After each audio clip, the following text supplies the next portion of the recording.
Assalamualaikum warahmatullahi wabarakatuh. Waalaikumsalam warahmatullahi wabarakatuh. Waalaikumsalam warahmatullahi Waalaikumsalam wabarakatuh. warahmatullahi wabarakatuh. Hari ini kita belajar monosyukuri. Wah, ini pas kebetulan ini tempat saya hujan ini. Tempat Anda hujan nggak ini ya? Hujan ya? Pak. Iya, saya lagi Hujan, Pak. di lantai 2 belakangnya pas jendela, jadi tahu-tahu mungkin ada suara noise nanti ya, sedikit noise hujan ya. Ya, hari ini kita membahas mengenai monosyukuri. Topiknya adalah Kaizen, yang kemarin adalah 5S ya. Nah, banyak yang sudah nggak sabar ini mau ngirim tugas ini. Nah, kan kemarin saya sudah bilang jangan dikirim dulu ya, karena tugasnya nanti sekalian dengan yang pertemuan ini ya. Tapi nggak apa-apa, itu sudah semangat yang cukup bagus ya. Materi ini sudah saya sampaikan juga di Google Classroom Anda. Jam 1 mungkin Anda sudah bisa lihat tadi ya. Saya upload tadi malam jam 9 mengenai Kaizen. Nah, sekarang kita ingat-ingat kembali yang pertemuan kemarin ya. Apa singkatan dari 5S untuk istilah Jepang dan Inggris? Nah, siapa yang bisa jawab? Yang sudah membaca slide pasti sudah bisa menjawabnya ini ya. Siapa yang mengembangkan 5S? Apa tanda-tanda dua ya, dua saja ya, dua tanda hal-hal yang tidak terorganisir dengan baik atau disorganization. Sebutkan setidaknya 3 esensial dari 5S atau 5 keuntungan dari 5S. Masih ingat nggak ya 5S? Siapa yang mau berkomentar? Siapa ini yang hadir? Bunga Melati. Nah, ini karena namanya B ya langsung di bawah saya ini. Bunga Melati. Apa itu 5S? Masih ingat? Atau ikut pertemuan nggak kemarin, yang pertemuan kemarin? Bener ya? Namanya Bunga Melati ya? Iya, Pak. Oh ya, 5S apa?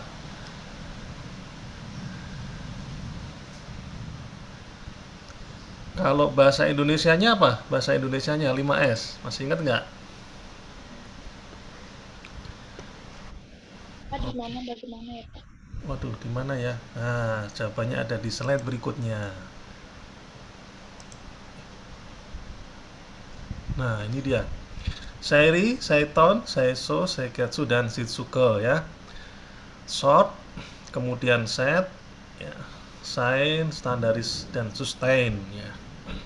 Jadi menata, mengatur, kemudian mengkategorikan, membersihkan ya, distandarkan, kemudian disiplin, dijalankan terus-menerus.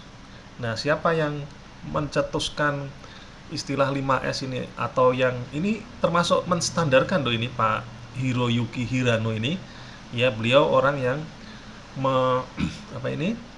menstandarkan istilah 5S gitu.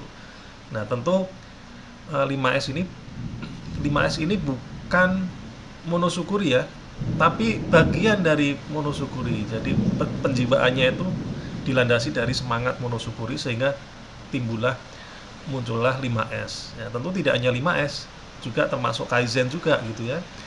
Jadi filosofi monosyukuri ini akan memberikan suatu cabang-cabang yang lain ya, yang terkait dengan hal-hal dalam industri di Jepang. Suaranya masuk nggak di Anda? Suara hujan sama ini apa? Kedengeran, Pak. Cuma agak suaranya ada hujanan. Kayaknya kenceng ya, tapi suara saya kedengeran ya. Dengar Pak, jelas. Nah, oke, baik. Kita lanjut ya. Nah, Pak Hiroyuki Hirano ini menulis juga beberapa buku. Silakan di browsing ya. Banyak, ada 5S for operator, ada Kaizen for operator gitu. Nah, kemudian apa dua tanda disorganisasi? Clutter workspace. Clutter ini berarti apa? Nggak teratur ya. Dan stress at work, wah, kerjanya itu penuh tekanan ya, tidak nyaman. Nah, kemudian sebutkan 3 esensial dari 5S. Ada proses orang di situ, melibatkan perubahan perilaku ya. Kemudian sense of pride, ada kebanggaan ya. Kemudian sense of belonging atau rasa memiliki ya, tanggung jawab untuk rasa memiliki, meningkatkan moral dari karyawan, pegawai atau objeknya, dan suatu alat untuk memotivasi orang. Semoga sinyalnya baik-baik saja ya. Keuntungan dari 5S ada banyak ya, silahkan dibaca. Ada yang meningkatkan space ya. Kalau rumah Anda atau kamar Anda misalnya banyak barangnya, tidak tertata kan berantakan. Nah, jadi space-nya atau ruangnya menjadi semakin sempit kan. Tapi kalau Anda tata menjadi lebih rapi, dibersihkan, ditata, menjadi lebih nyaman dan lebih kelihatan lega. Kemudian ada machine maintenance, productivity, macam-macam ya. Oke. Nah, ini before-nya. Nah, berantakan ini. Wah, apa ya, betah ya orang yang bekerja di seperti ini ya.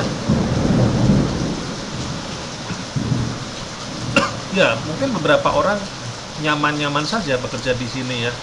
Tapi pada umumnya orang kalau bekerja di tempat yang berantakan seperti ini tentu kurang nyaman. Afternya ini setelah dibersihkan, nah jauh lebih enak ya, lebih nyaman ya, sudah tertata rapi. Before-nya wah berantakan sekali, terus dirapikan seperti ini ya, menjadi lebih rapi. Nah, Anda perhatikan di sini, ini sudah bersih, tertata, kemudian sudah distandarkan. Tapi Anda lihat di sini, di rak-nya ini, Anda perhatikan, ini tidak sekedar menata, tidak sekedar menaruh. Bisa saja Anda menaruh secara rapi. Tapi Anda perhatikan di sini ada tempat-tempatnya ya, ada cekungan-cekungannya dan sebagainya. Nah, ini salah satu produk dari Kaizen ya. Jadi dia membuat sesuatu hal sehingga ruang kerjanya menjadi rapi. Nah, ini ada batasnya ya, ada kotak-kotaknya, masing-masing kotak. Ini ada barang-barang yang disimpan seperti itu. Ya. Baik, sebelum melangkah lebih jauh ke Kaizen, kita harus tahu dulu apa artinya ini. Dari dua kata aksara kanji ya, Jepang ya, Kai dan Zen. Kai itu artinya adalah change atau perubahan ya. Kalau Zen itu good, ya, artinya adalah perubahan yang baik. Kalau diterjemahkan secara bahasa, yang definisinya yang lebih lengkap adalah continue improvement atau perbaikan yang terus-menerus gitu. Itulah yang makna dari Kaizen. Nah, apa itu semangat Kaizen? Prinsipnya adalah tanpa harus banyak mengeluarkan biaya.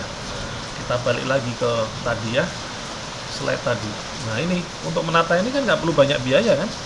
Untuk merapikan isi dari laci nggak perlu banyak biaya gitu. Tapi dipikirkan bagaimana caranya supaya kita membuat suatu penataan yang rapi.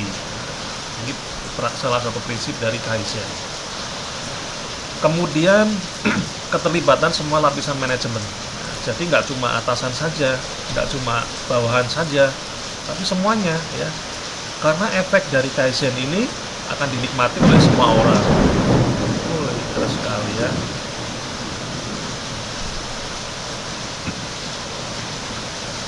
Kemudian masuk akal ya, memiliki common sense atau masuk akal. Jadi perubahan-perubahan yang dibuat untuk pengembangan itu masuk akal. Kemudian selalu bergerak dan never ending improvement, nggak pernah berhenti. Berubah terus, berubah dalam konteks yang baik ya, kan artinya tadi change dan good gitu ya, never ending improvement. Sudah dibuat bagus, dikembangkan lagi supaya lebih bagus lagi. Kemudian dievaluasi. Oke, dievaluasi masih bagus kok, ya sudah lanjutkan. Setelah itu evaluasi lagi, dievaluasi, ternyata ada kekurangannya nih, perbaiki kekurangannya, lanjutkan. Nah, begitu seterusnya. Nah, di sini ada Kaizen and Lean. Lean ini artinya apa ya? Kalau Anda cari padanan katanya di bahasa Indonesia, lean ini artinya rapi, ya, rapi atau langsing, ya, langsing, lean, ya. Ya intinya kalau Anda punya meja kerja, ya, meja kerja yang ada komputernya, kalau disebut lean ya berarti cukup secukupnya saja. Oh, ada meja kerja, ballpointnya cuma satu, kemudian pensil satu, penggaris satu, PC dan kertas catatan secukupnya. Nah, itu yang disebut lean, ya. Nah, di sini dalam bangunan ini Kaizen ini ada di merupakan basicnya, ya, fondasinya, ya, salah satu fondasinya. Di samping yang lain ya ada Heijunka, standarisasi work atau kerja yang terstandarisasi. Kemudian just in time, Jidoka, macam-macam. Ini nanti akan kita pelajari juga. Nah, mengapa memerlukan Kaizen? Kenapa kok kita memerlukan perubahan? Nah, sekarang kita ganti menjadi perubahan yang lebih baik, ya. Karena dengan perubahan itu akan menyelesaikan masalah, ya. Masalah itu kan macam-macam, ya. Mau yang besar, mau yang kecil, ya itu tetap harus diselesaikan gitu. Apalagi kalau masalah dalam dunia industri yang berefek kepada kecacatan produksi atau misalnya rugi, ya, atau misalnya hal-hal yang tidak meningkatkan nilai tambah dan sebagainya, itu masalah. Kemudian kita perlu Kaizen untuk mengurangi sampah atau waste, ya. Kalau istilahnya adalah waste, bukan rubis, ya, bukan rabis, ya. Kalau rabis itu kan sampah yang benar-benar sampah dibuang ke tempat sampah. Tapi waste itu artinya pemborosan. Pemborosan itu macam-macam. Anda kerja terlalu lama itu boros. Kemudian proses bekerjanya terlalu lama dibanding tidak dipercepat, itu juga boros. Anda sebetulnya perlu satu pensil saja, tapi Anda bawa ada 3, 4 dan sebagainya, itu termasuk waste atau boros. Dan macam-macam bentuknya. Nah, nanti kita bahas juga mengenai apa sih yang dimaksud dengan waste di Kaizen ini, ya. Kemudian mengapa memerlukan Kaizen? Membangkitkan rasa memiliki dan meningkatkan pemberdayaan empowerment. Nah, seperti disinggung di slide yang sebelumnya tadi, ya, ada keterlibatan semua pihak. Nah, jadi nggak boleh hanya cuma disuruh dari atasan saja, karena nanti yang menikmati juga bawahan, ya. Nggak boleh pula hanya bawahan saja yang mengerjakan, karena nanti semua juga memiliki keuntungan dari adanya Kaizen tadi. Jadi harus semuanya ikut bekerja sama. Kemudian support lean thinking. Nah, support mendukung, lean ini ya rapi tadi, ya, thinking. Jadi mindsetnya adalah lean, ya. Apa sih lean thinking ini atau proses cara berpikir secara lean? Ya ini memahami pelanggan, ya, memahami customer, pelanggan. Kemudian melihat sesuatu dari berbagai perspektif, empowering people, ya, pemberdayaan masyarakat. Kemudian continuous improvement, meningkatkan aktivitas produktif, ya, membuat kapasiti yang lebih, ya, seperti itu. Kalau dilakukan Kaizen, kalau dilakukan secara baik, maka produksi juga akan meningkat, ya. Yang tadinya Anda bekerja hanya untuk misalnya untuk membuat satu barang itu 5 menit, ternyata bisa dipercepat menjadi 3,5 menit. Berarti 7 menit Anda sudah bisa bikin 2 barang. Nah, berarti produksinya bisa meningkat, gitu. Nah, ini dia waste tadi, ya. Ada yang menyebutnya 8 waste, ada yang 7 waste, ya, tapi pada prinsipnya sama. Nah, kita kupas yang ini, ya. Defect, ya, ini sampah. Kok sampah? Iya, ya, benar, ya. Waste kan sampah, ya, tapi konteksnya bukan sampah yang habis sisa makanan kita buang, tidak, ya. Tapi konteksnya adalah sesuatu yang tidak menambah nilai tambah, yang tidak memiliki nilai tambah. Nah, contohnya apa ini? Defect ini cacat produksi. atau barang yang cacat di produksi. Nah, Anda sudah membuat suatu barang, sudah capek-capek, menggunakan bahan baku juga, prosesnya juga sama, ternyata ada cacatnya. Nah, otomatis kan dibuang ya. Jadi barang akhir ya, dibuang. Kan sayang. Nah, itu termasuk pemborosan juga. Kemudian overproduksi. Seharusnya kebutuhannya 10, Anda memproduksinya sampai 20. Sementara penjualannya tidak sampai lebih dari 15 misalnya. Terus sisanya ditaruh di mana? Ditaruh di gudang. Nah, ini ditaruh di gudang, nggak terjual pula. Nah, itu termasuk pemborosan juga ya, overproduction. Kemudian ada waiting ya, menunggu ya. Menunggu ini juga termasuk boros ya, boros waktu. Jadi kalau bisa tidak perlu menunggu, langsung diproses. Harus setelah itu tidak ada proses menunggu, tapi langsung diserahkan ke proses produksi berikutnya. Kemudian non-utilized potential. Nah, ini pun juga termasuk dikatakan sebagai waste. Di sini nggak ada ya. Yang di 7 ini berarti tambahannya. Ada potensi yang bagus tapi tidak dimanfaatkan. Misalnya Anda pinter nih di bidang di kantor ya. Pinter menghitung pajak, pinter mengelola administrasi dan sebagainya. Tetapi Anda tidak dimanfaatkan untuk kegiatan tersebut, kan sayang ya, perusahaannya jadi tidak berproduktif gitu. Dan Andanya juga kurang produktif nantinya karena passionnya seharusnya di situ, tapi tidak digunakan untuk di posisi yang tepat. Kemudian transportasi. Ini mengirim barang yang tidak perlu, atau mungkin membawa barang yang berlebihan. Nah, mobil angkutan barang hanya bisa mengangkut kapasitasnya misalnya 20 ton, tapi dia beri 25 ton. Apa yang terjadi? Hati-hati, kalau misalnya ini mobilnya bisa jalan sekali, mungkin dia selamat. Tapi yang ketiga belum tentu. Macet di jalan, asnya patah misalnya, rodanya kempes atau rusak misalnya, atau barangnya tercecer di jalan dan sebagainya. Nah, itu kan termasuk waste juga ya, termasuk pemborosan. Kemudian inventory, stok, penyimpanan stok ini juga gerakan, motion. Gerakan ini proses kerjanya seberapa lama ya, misalnya dari proses pekerjaan satu ke proses pekerjaan kedua berapa lama. Bahkan di teknik industri ada studinya ini, motion study ya, yang memang tujuannya untuk menghitung berapa lama sih orang bekerja atau mesin bekerja dengan kondisi yang optimal atau baik ya, seperti itu. Kalau terlalu cepat juga nggak baik juga, terlalu cepat tetapi orangnya menjadi kelelahan misalnya. Nah, itu juga nggak bagus juga. Nah, makanya dilakukan analisa yang optimal. Nah, kondisi yang pas, cepatnya dapat, tapi orangnya juga tidak kecapean gitu, atau mesinnya juga masih terpelihara dengan baik. Nah, itu di teknik industri, di bidang manufaktur belajar seperti itu. Kemudian extra processing, unnecessary processing or activity in the process that do not add value.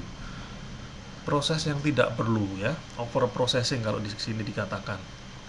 Sudah bagus, sudah oke, nggak perlu diproses lebih lanjut, ada tambahan proses lagi. Dan itu tidak menambah nilai tambah atau value-nya, ya, itu sama saja dengan boros. Ya, ini prinsip dari Kaizen. Saya next saja ini. Kemudian ada yang namanya istilah Kaizen umbrella. Jadi Kaizen ini memayungi dengan berbagai hal yang terkait dengan pengembangan suatu produk di manufaktur ya. Contohnya ada Kaizen ini akan memunculkan ada Kanban ya, zero defect, cooperative labor dan sebagainya, automation ya, kemudian robotik dan sebagainya. Seperti ini. Jadi ini dipayungi oleh yang namanya Kaizen. Apa bedanya Kaizen dan innovation?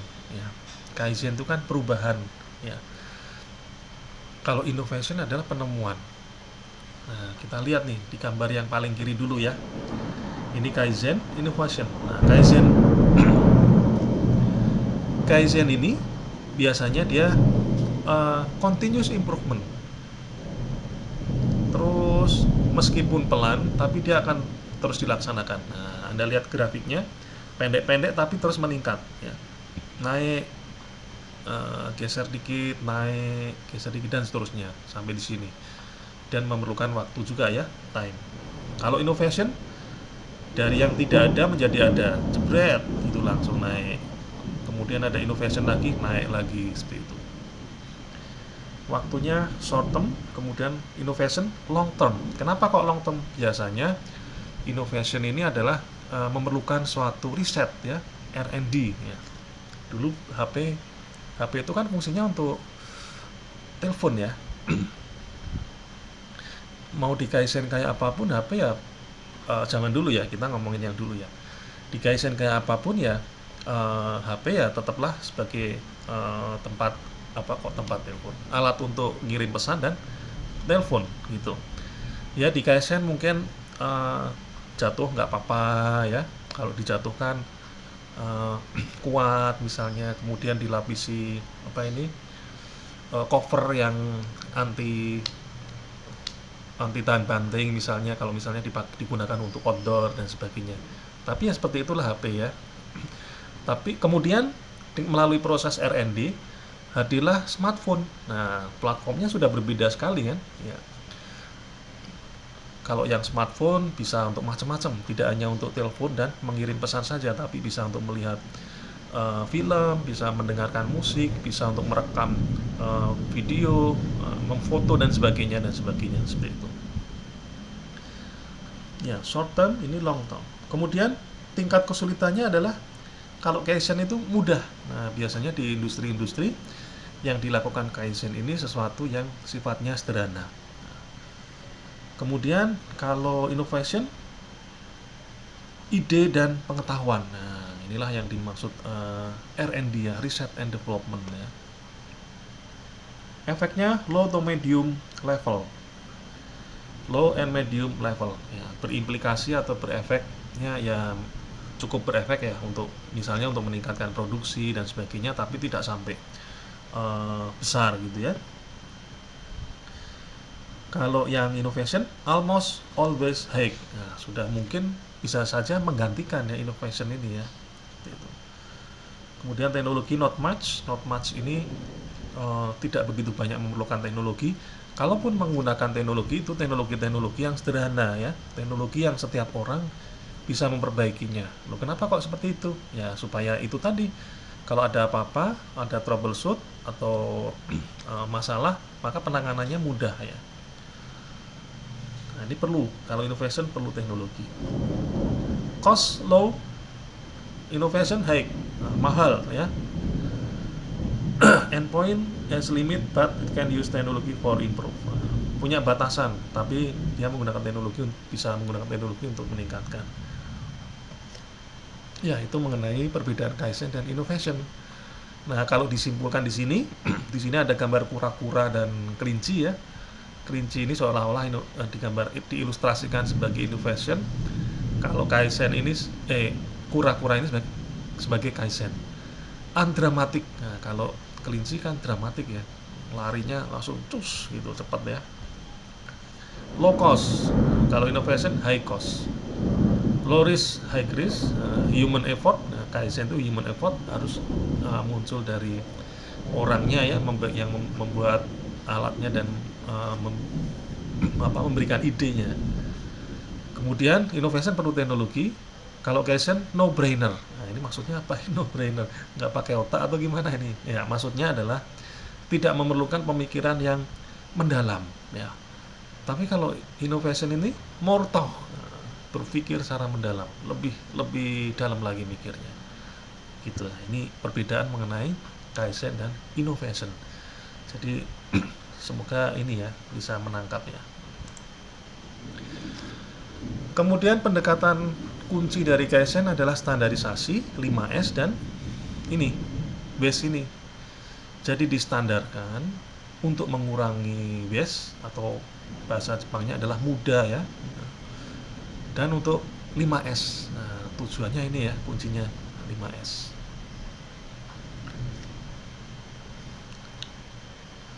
Baik, kita lanjut. Ya. Next step to problem solving. 8 langkah untuk menyelesaikan masalah. Ada plan, do, check, act. Nah, ini nanti aja deh. B, D, C, A ya. Nah, ini maintenance vs improvement. Nah, kalau maintenance kemudian di Kaizen seperti ini. Maintenance ini perawatan ya, dirawat terus. Oke, lanjut. Bagaimana dengan siklus Kaizen? Oh, siklus Kaizen itu ini ya. Kita mulai dari sini. Dokumen reality atau yang sudah ini ya sudah terjadi ke bawah kan ya. Kemudian mengidentifikasikan bias tadi, pemborosan tadi. Ada masalah apa ini? Nah, ini intinya adalah mengidentifikasikan. Bagaimana caranya? Nah, tadi. Nah, ini ya. Menganalisa sebab dan akibatnya dan mengidentifikasi aksinya ya. Kira-kira ini ada masalah. Kira-kira gimana nih solusinya? Nah, gitu ya. Plan the schedule. Waktu harus ditetapkan ya. Temanya apa nih? Oh, mengenai peningkatan misalnya mesin produksi yang lebih ditingkatkan misalnya, atau mempermudah mengangkat barang misalnya. Itu kan sederhana ya.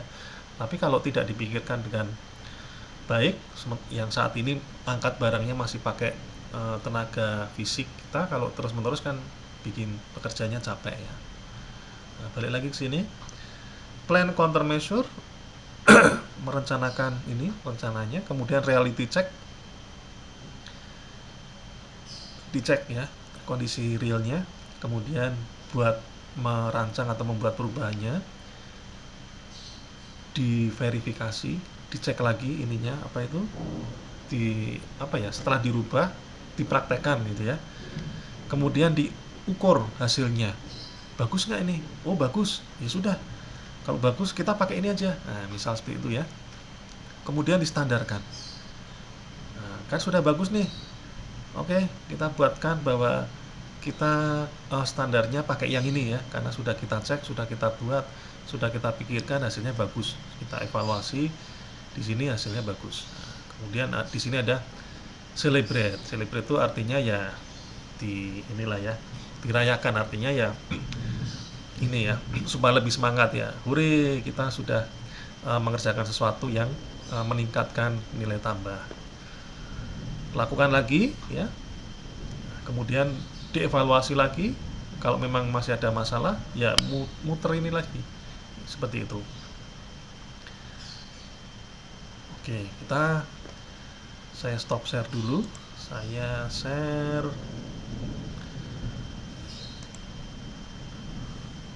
ini ya.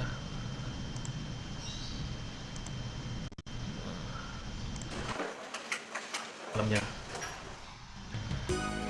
Visitors to factories in Japan often remark how carefully and Orang neatly yang the tools and working materials are awal kan arranged. melihat ada yang bawa kursi. This is actually the key to efficiency.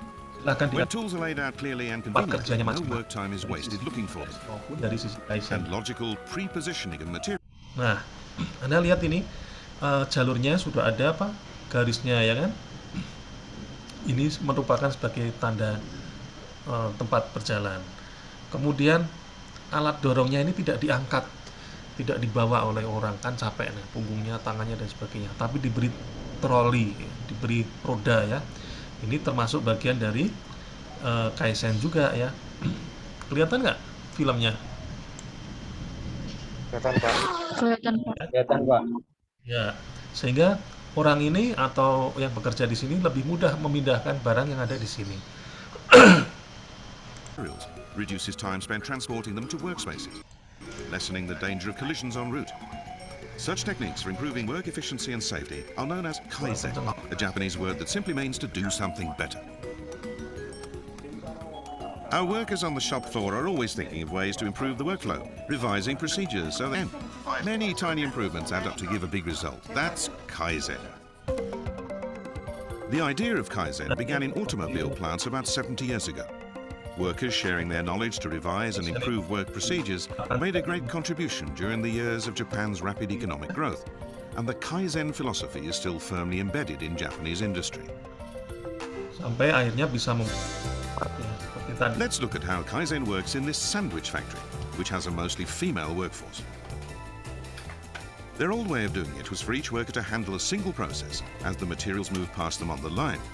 But one process, cutting the bread, always took more time and interrupted the flow, keeping the next worker waiting. We'd been doing it that way for years and never saw it was a problem. Once they realized the weakness in their system, they decided to change from a linear flow to one where small groups of workers each complete batches of sandwiches. After rearranging workbenches and assigning multiple processes to each worker, the time required fell sharply and productivity went up. Now we rarely have to stand about waiting for materials. It's really improved the job. This factory employs a large number of workers with disabilities. The Kaizen approach paid off here too. A major goal of our Kaizen effort was to make it easier and more comfortable for the workers to do their jobs. Trash receptacles were redesigned for easy transportation. Lingkungannya juga harus menyesuaikan dengan pekerjanya ya, dari sisi kemudahannya ya, supaya mereka tetap mudah bekerja. And various assistive devices allow people with visual impairments to operate equipment. Nah, kenapa kok dibuat seperti ini? Ada yang tahu? Ini kertas ditutup, terus ada dilubangi, hanya ini saja yang dilubangi. Kira-kira maknanya apa ya? Karena nanti kita akan beberapa minggu ke depan akan mempelajari hal ini juga.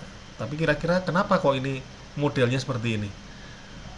Ada yang bisa memberi komentar?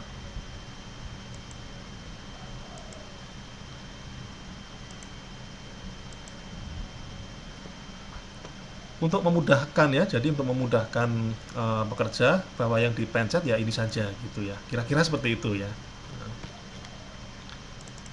Jadi semangatnya ya itu tadi, supaya pekerjanya lebih mudah gitu ya. This worker devised the Kaizen idea. Nah, Anda perhatikan di sini, ini alat untuk membuka atau skrup gitulah ya, atau mungkin untuk mengebor. Di sini ada apa ini? Tali ya. Tali apa ini, kayak tali per gitu loh, spiral ya. Diikatkan di sini. Tujuannya buat apa? Of stabilizing hanging screwdrivers with Ya, flexible stabil cords. ya. His improvement reduces wasteful movement, and since the drivers are used thousands of times a day, saves as much. Not swinging freely ya, jadi tidak bergoyang secara bebas. Ini di atas. Ini sebelumnya setelah di Kaizen diberi tali spiral seperti ini, sehingga ya tetap bergoyang tapi tidak bebas banget. Just 200 minutes of work time a month. Karena kenapa? Karena kalau bergoyang-goyang gini, mata juga bingung mau ambil yang mana, tangannya juga bingung mau ngambil yang bur yang satu. Ternyata posisi burnya lagi bergoyang ke kiri misalnya seperti itu. Nah itu bias juga ya, menghabiskan waktu juga. Jadi sampai sekian detik itu diperhatikan. It really feels like you've accomplished something when you come up with a new technique like this. Ya, jadi dia merasa enjoy. Spares and supplies are arranged for easy handling by the visually challenged. For example, these tapes are arranged by type. Large paper discs indicate by touch when only tempat one is barangnya left. sudah didesain sedemikian rupa sehingga And the disc's bright printed design delivers the information clearly to sighted people too. Car jacks allow work tables to be raised and lowered to match the height of each wheelchair. This idea was so helpful, jacks have been fitted to all the work tables. Ideas intended to make things easier for people with disabilities often simplify everyone's work, improving productivity, quality, and working conditions, and all with no need for new equipment. Japan's Kaizen approach is winning followers around the world. Patka kaleng.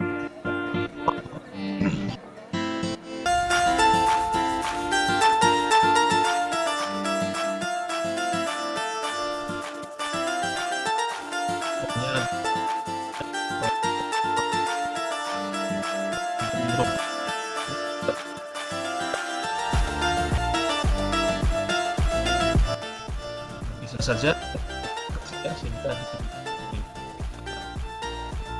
itu ya tambah alat untuk pengobatan darurat seperti obat merah, konsultasi di ya,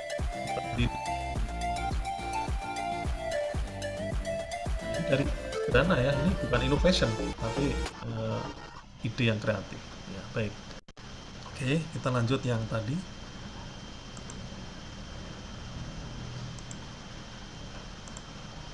Sampai mana tadi?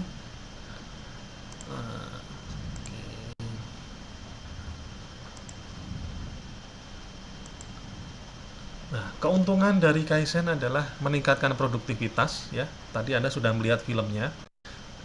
Komentar dari pegawainya, saya sangat enjoy ya, produktivitas meningkat, cara kerjanya lebih terarah dan sebagainya. Otomatis kualitasnya juga meningkat juga ya. Lebih aman juga, better safety karena aspek keamanan juga diperhatikan. Kemudian meningkatkan komunikasi ya, meningkatkan moral dari pekerjanya gitu. Nah, tentu Kaizen ini tidak semata-mata diterapkan di dunia industri, tapi bisa juga diterapkan di lingkungan sekitar Anda. Good Kaizen equal increase added value. Kaizen yang baik maka sama dengan meningkatkan nilai tambah. Nah, ini contoh ruangan saya ini masih berantakan. Ini before ya, wah berantakan sekali ini. Setelah ditata menjadi lebih rapi ya. Ini kalau di Kaizen lagi kan lebih bagus lagi nih. Misalnya apa? Ini ditambahkan ada papan di sini ya, apa itu kayak tempat untuk kertas ya, sehingga ini lebih rapi, tidak ditumpuk di atas printer ya. Ini belum sempat saya tambahkan ya, nanti akan saya tambahkan. Kemudian standarisasi juga termasuk kerapian. Loh, ini kok kursinya ada dua, yang satu hitam, yang satu kayu gitu ya, nggak standar, jadi nggak indah ini ya. Nanti ini termasuk bagian dari 5S, ini nanti diganti ya, kursi yang lebih seragam standarnya. Ya, terima kasih ya. Baik, apalagi nih? Oh, ada tugas ternyata. Tugas, lakukan 5S di rumah ya, atau di kamar kerja Anda, atau di kamar tidur Anda, atau di mana ya. Lakukan Kaizen pada lokasi. Ingat, tidak hanya 5S, tapi ada Kaizennya juga, karena ini saling mendukung dan saling melengkapi ya, gitu.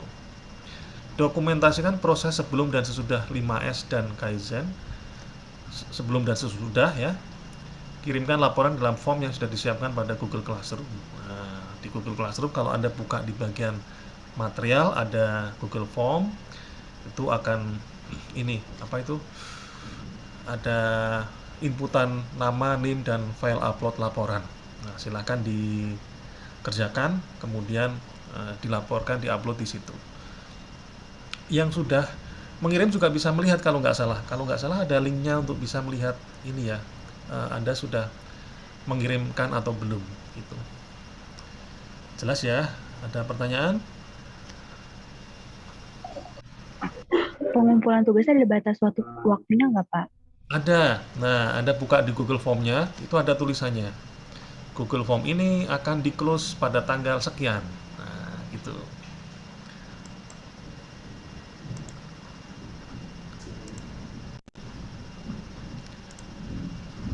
Kode Classroom.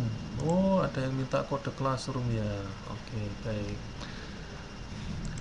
Kode Classroom nanti saya kirim di ini ya, di WA ya, WA group ya. di WA grup Monosyukuri. Terima kasih ada yang sudah ngingetin.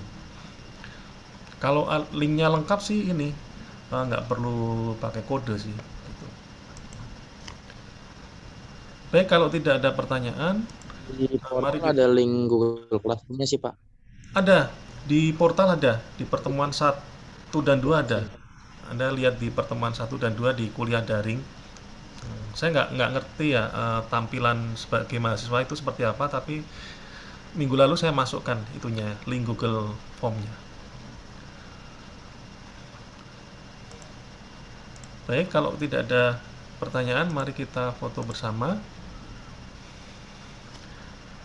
Nah, biasanya kalau kita melihat wajah teman-teman kita kan jadi semangat ya.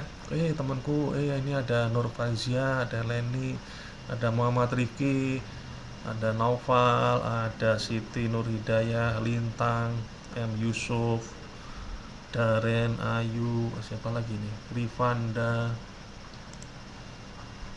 kemudian Anggi, Mutia Rahma, Kania, Dia, dan lain-lain ya. Ada 37, banyak banget ya. Banyak ya. Ya. Baik, terima kasih atas perhatiannya. Assalamualaikum warahmatullahi wabarakatuh. Selamat mengerjakan. Waalaikumsalam. Terima kasih, Pak. Sama. Terima kasih, Pak.